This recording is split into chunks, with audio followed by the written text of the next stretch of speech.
Hello, Gnome team, parents, and students. It's Mr. H back with another Friday social studies update. So hopefully everyone is doing well and has had a good week and is ready for the weekend.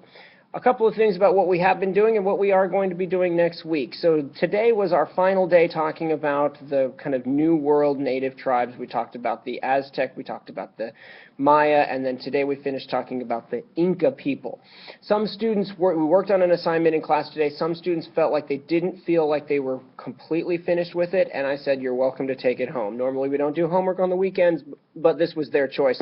They felt like they didn't really feel like they had enough time and would like to take it home. So there might be a couple of students who are working on an Inca assignment over the weekend. It shouldn't take them more than maybe less than 5 minutes, I would guess, to have that thing finished.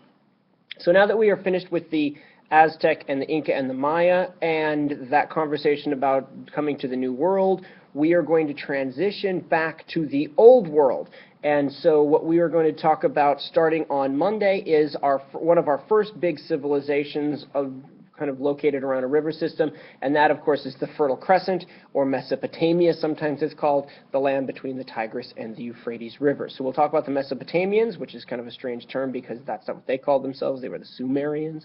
So we'll talk about Sumer and the Sumerians a little bit, Mesopotamia and the Fertile Crescent a little bit, and then we'll go back over into Africa, and we're going to talk about the Nile River and the ancient Egyptians. So for the next 2 weeks that we have left in school, we'll do about a week with the Sumerians, get into Hammurabi and his code a little bit, and make sure we understand that world, and then we'll go over to the Egyptians and make sure we kind of have about a week to understand a little bit about those guys. So the first thing we'll do, of course, next week is we're going to start with some mapping skills so that we understand where these things are and who these people were that were living in those places. So that's what we're going to be working on the next couple of days.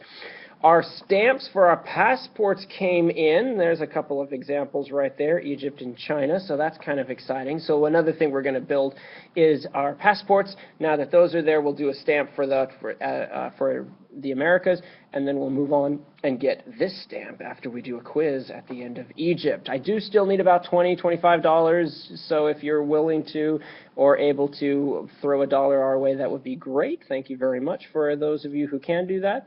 And that's really about all that I have to give you updates on today. So if you have any questions, make sure you please send me an email or let me know, and I'll try to get back to you as quick as I can. Have a good weekend.